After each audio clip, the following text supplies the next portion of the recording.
सदाबहार सच्ची कहानियों पर आप सभी का स्वागत है। मेरे पति ने शादी की पहली रात ही मुझे बता दिया था कि मैं बाप नहीं बन सकता, इसलिए मैंने उससे कोई उम्मीद न रखा। फिर भी मैंने अपने पति का साथ निभाने का वादा किया क्योंकि मैं उससे बहुत प्यार करती थी। पर उस टाइम बहुत हैरान हुई थी जब पति रोज़ रात को अपने आप को रस्सी में बांध कर सोता और कहता, मुझे भूल कर भी नहीं खोलना। नहीं, एक दिन तरस आकर मैंने ही खोल दिया और सुकून से सो गई। पर आधी रात को अचानक आंख खुली तो जान निकल गई, क्योंकि मेरा पति तो मेरी शादी को 4 दिन हुए थे। पति कमरे में आए और उसके हाथ में एक ऐसी चीज़ थी जिसे देखकर मैं बुरी तरह हैरान रह गई। मैंने कहा, अब ये क्या चक्कर है? पहले आपकी जितनी भी बातें थी सारी मैंने मान ली थी, साथ देने का वादा किया, लेकिन अब ये सब क्या है? मैं गुस्से में बोली जा रही थी कि मेरे पति ने कहा, उसका मतलब तुमसे नहीं है। मुझसे मेरा दिल अचानक से बैठ गया। मैं अपनी शादी पर बहुत खुश थी क्योंकि एक बड़ी बहनों के बाद आखिरकार मेरी शादी का नंबर भी आ गया था। लेकिन शादी के रात पति ने ऐसी बात बताई कि सारी खुशी हवा में उड़ गई। सोच भी नहीं सकती थी कि मेरे साथ ऐसा हो जाएगा।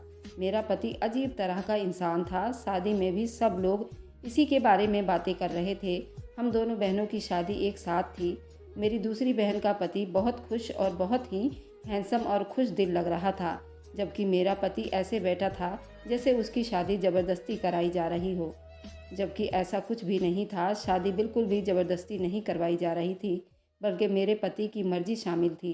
पता नहीं मेरे पति को क्या समस्या थी। वह परेशान था, जाने क्या सोच रहा था। मुझे भी अंदर से अजीब सा महसूस हो रहा था कि मेरा हमसफ़र ऐसा होगा। लेकिन उसने सबके सामने मेरी बहुत बेइज्जती करवाई थी। मैं दुल्हन बनी उसका इंतज़ार कर रही थी, लेकिन पहले से ही बहुत मूड ख़राब था। मैंने सोच लिया था कि अपने पति के साथ अच्छे तरीके से साथ निभाऊंगी। उसने मेरे रिश्तेदारों के सामने कितनी बड़ी मेरी बेइज्जती करवाई थी। मेरी बहन के साथ मेरी शादी हो रही थी। वह बहन मेरी बहुत ही बड़ी घमंडी थी। वह हर चीज़ में मुझसे मुकाबला लगाने की कोशिश करती थी, लेकिन कभी भी मुझसे जीत नहीं पाती थी। चाहे ज़्यादा नंबर लेने की बात हो, चाहे खूबसूरती में, लेकिन आखिरकार इस बात में जीत गई थी कि उसका पति मेरे पति से ज़्यादा अच्छा था और एक अच्छा इंसान भी लग रहा था। जबकि मेरे पति ने तो किसी को भी आंख उठाकर नहीं देखा था। सारी शादी में सर झुकाकर बैठा रहा और सब मुझ पर हंसते रहे। जब वह कमरे में आया तो उसके चेहरे से वह बिल्कुल अलग लग रहा था। शायद वह रो कर आया हो, लेकिन रोने का मकसद क्या था? शादी पर तो दुल्हन रोती हैं, दूल्हा क्यों रोएगा? उसे तो अच्छी भली लड़की मिल रही थी जो उसके लिए अपना सब कुछ छोड़कर आई हुई थी। मेरे सामने आकर बैठ गया। उससे पहले कि मैं कुछ बोलती, उसकी आंखों से आंसू आने लगे थे। ये देखकर मैं थोड़ी सी परेशान भी हो गई थी। न जाने क्या समस्या है, कोई हादसा तो नहीं हो गया है? इतने सारे लोग आए हुए हैं, कुछ भी हो सकता है। मेरे पति ने कहा, ऐसा कुछ भी नहीं है, सब कुछ ठीक है, सारे लोग ठीक हैं। मैंने कहा, तो फिर आप क्यों रो रहे हो? कहने लगा, मैं तुम्हें बताऊंगा तो तुम्हारे भी यही हाल होगा। लेकिन मैं तुम्हें बिल्कुल भी धोखे में नहीं रखना चाहता। जब मेरे पति ने ऐसी बात की तो मैं समझ गई, किसी और से मोहब्बत करते थे, शादी उनकी मेरे साथ हो गई है। अब जो सारी ज़िंदगी मुझे एक बटा हुआ इंसान मिलेगा जो ना मेरा था ना दूसरे का हो सका। लेकिन जो बात मुझे मेरे पति ने बताई, वह सुनकर मेरे आंखों से आंसू आना शुरू हो गए। मेरा पति बच्चों की तरह रो रहा था। उसने मुझसे कहा कि मैं तुम्हें ये बात शादी के पहले दिन बता देना चाहता हूँ, लेकिन अभी बताने का कोई फ़ायदा नहीं, क्योंकि जो नुकसान होना था वह तो हो चुका। तुम्हारे सामने सारी ज़िंदगी है। बात यह है कि मुझसे तुम्हें बच्चा नहीं हो सकता, क्योंकि मुझ में बच्चा पैदा करने के गुण नहीं हैं। मुझसे तुम्हें कोई बच्चा नहीं होगा। मैं तुम्हें प्यार के अलावा और कुछ नहीं दे सकता। ये बात सुनकर मेरे कदमों तले से ज़मीन निकल गई। मैंने कहा, देखिए, अगर आप मुझसे इस तरह का मजाक कर रहे हो तो ऐसा बिल्कुल ना करो।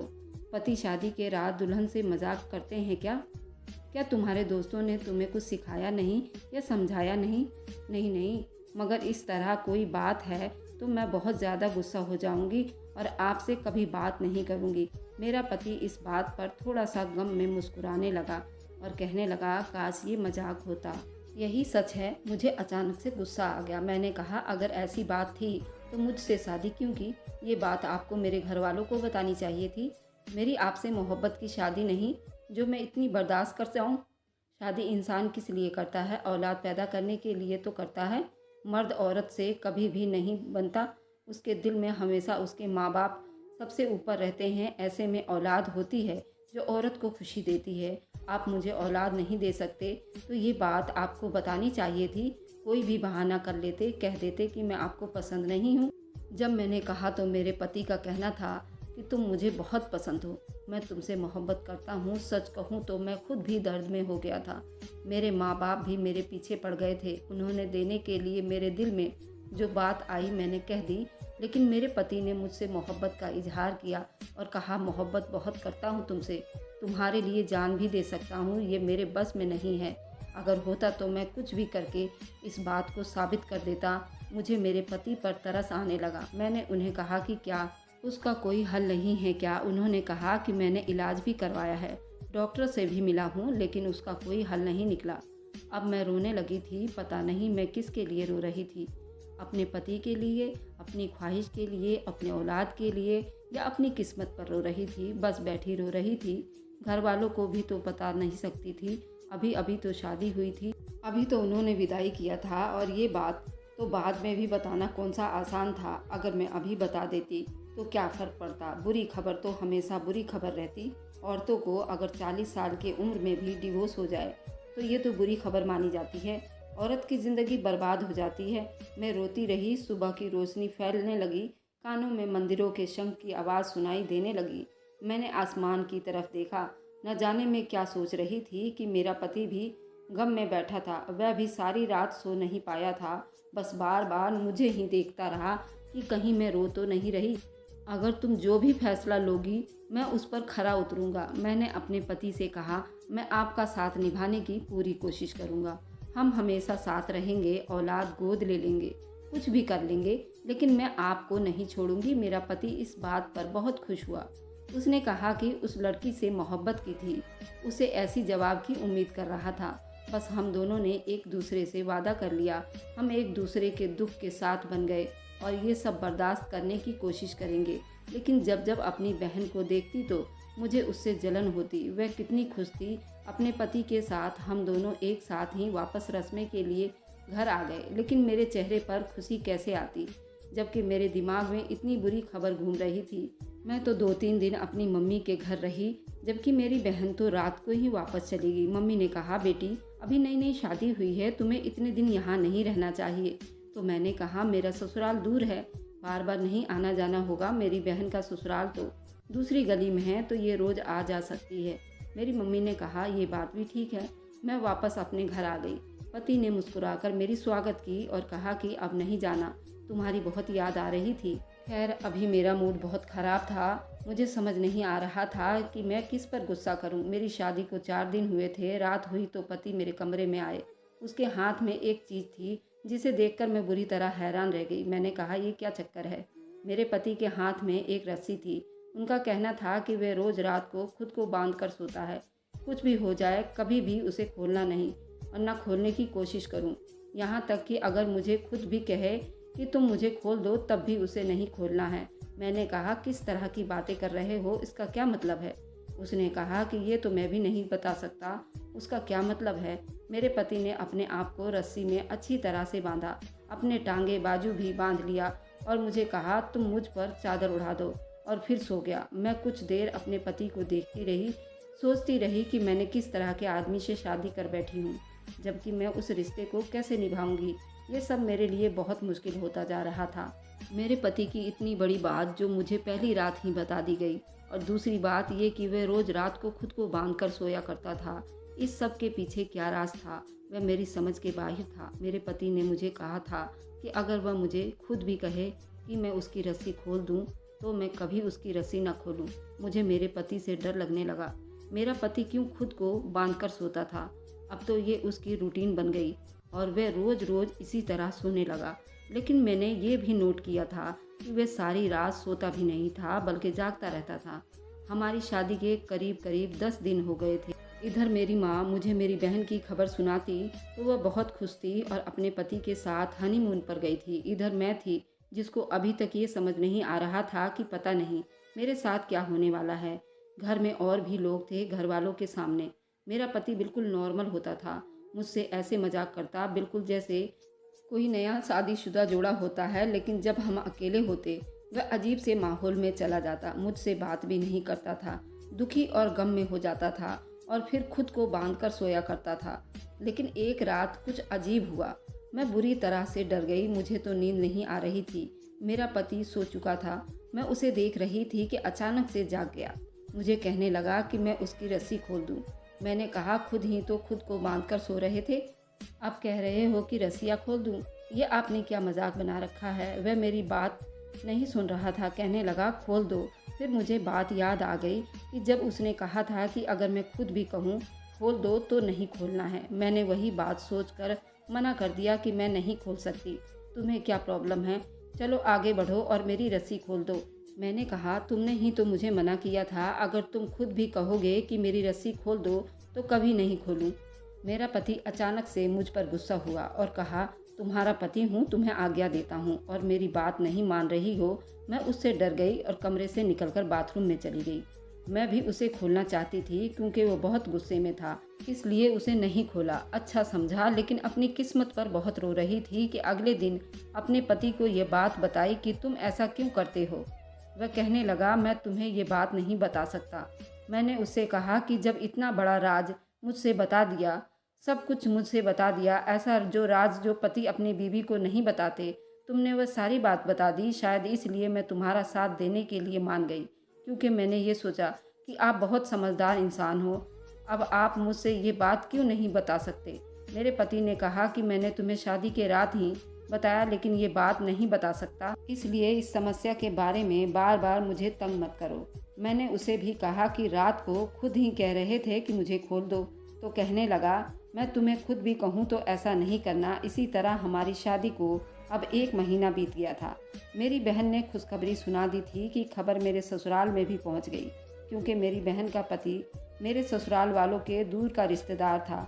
मेरी सास ने मुझे ताने देना शुरू कर दिया कि तुम बड़ी हो, खुशखबरी तुम्हारी छोटी बहन ने सुना दी।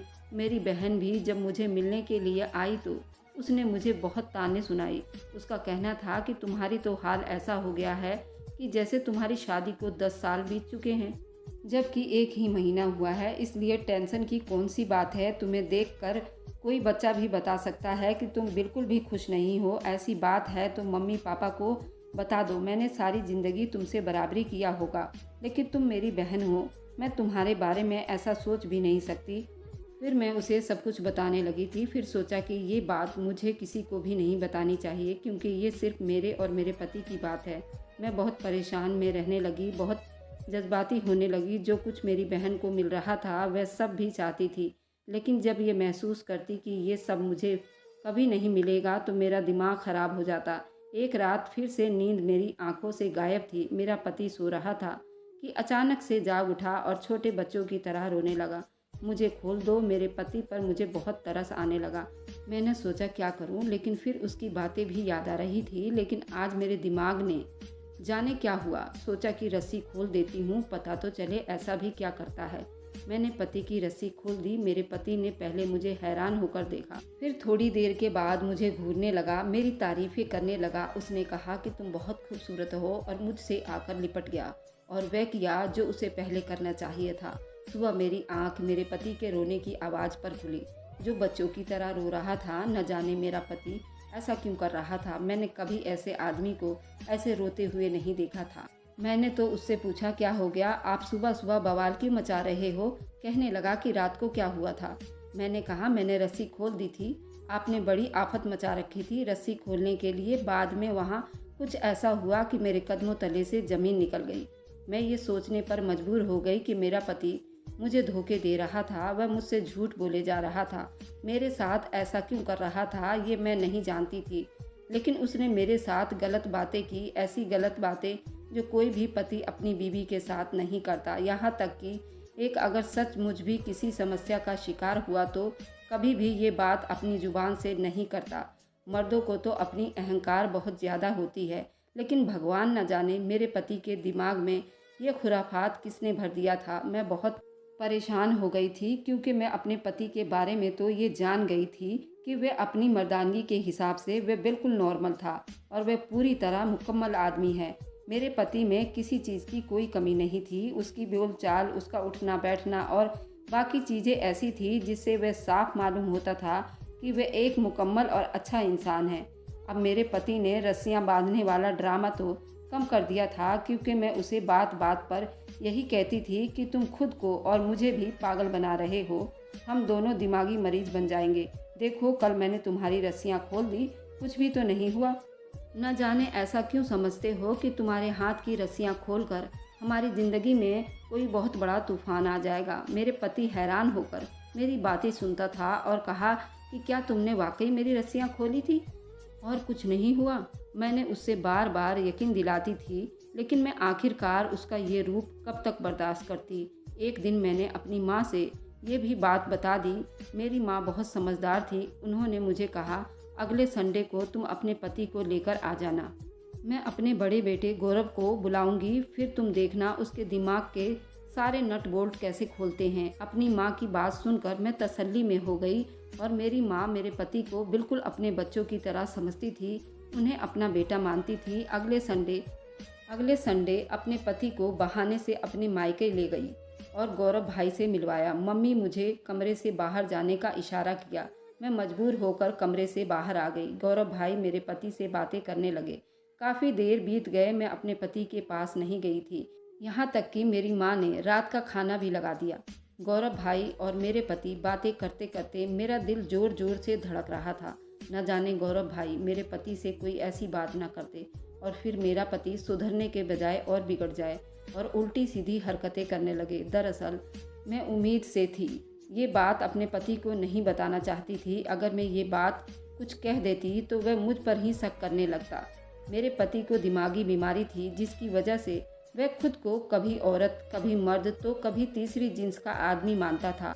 हालांकि उसमें ऐसी कोई भी कमी नहीं थी। अगर कहीं मेरी प्रेगनेंसी के बारे में जानता तो वह तूफान खड़ा कर सकता था और मुझ पर इल्ज़ाम भी लगा सकता था। इसी कारण जब मैं प्रेग्नेंट हुई तो मैंने अपनी माँ को ये बात बता दी थी। मेरा भाई दिमागी डॉक्टर था और रिश्तों और उलझनों को सुधारना जानता था। गौरव भाई ने मेरे पति से बात की और फिर माँ मुझको सारी समस्याओं को बता दिया कि तुम्हारे पति एक दिमागी बीमारी है और कल को ये दिमागी बीमारी तुम्हारी औलाद के लिए खतरनाक साबित हो सकता है।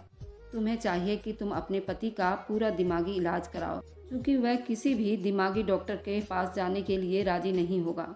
तो तुम हर संडे को उसे अपने मायके ले आया करो, ताकि ये तुम्हारे लिए कोई समस्या ना पैदा कर दे और उसका इलाज भी हो जाए। गौरव भाई उससे बातचीत करके उसकी सारी समस्या उससे दूर करेगा। तुम्हें कुछ भी करने की ज़रूरत नहीं है। मम्मी की बात सुनकर मुझे हौसला हुआ। मैं जान गई थी कि गौरव भाई मेरी समस्या ज़रूर हल करेंगे। उनके लिए ये मामूली सी बात थी। वह ऐसे मरीजों से रोज़ाना की तादाद में इलाज करते थे। कुछ ही साल के बाद मेरा पति का रवैया बदलने लगा और जब मैं उम्मीद से हुई तो उन्होंने मुझसे किसी तरह का गलत शब्द का इस्तेमाल नहीं किया, न सवाल किया क्यों क्या। ये भी समझ गए थे कि उन्होंने खुद पर खामखा एक दिमागी बोझ डाल रखा था जिसकी कोई हकीकत नहीं थी और ये बांझ वाली समस्या किसी पीर फकीर की झूठी बात बताई हुई थी, कहानी थी, या फिर उनको फिल्मों का जिनमें उल्टी सीधी बातें सिखाई जाती हैं। मेरे पति की हरकतें भी शादी से पहले अजीबोगरीब थी। वह सीरियल और फिल्में भी बड़ी शौक से देखते थे और शिकार पर भी जाया करते थे। शायद उन्हीं सब में कहीं अपना रास्ता भटक कर वह ऐसे रास्ते पर चल पड़े थे जहां उन्होंने अपनी दिमागी सेहत तबाह कर ली थी। भगवान की बहुत कृपा थी, मेरा और मेरे पति का ज़्यादा नुकसान नहीं हो पाया और हम सब एक खुशी खुशी ज़िंदगी बिता रहे हैं और मेरा एक चांद सा बेटा हुआ है जिसे देखकर मेरा पति फूले नहीं समाता। कैसी लगी दोस्तों मेरी ये कहानी, मुझे कमेंट में ज़रूर बताइएगा। Thanks for watching, like and subscribe.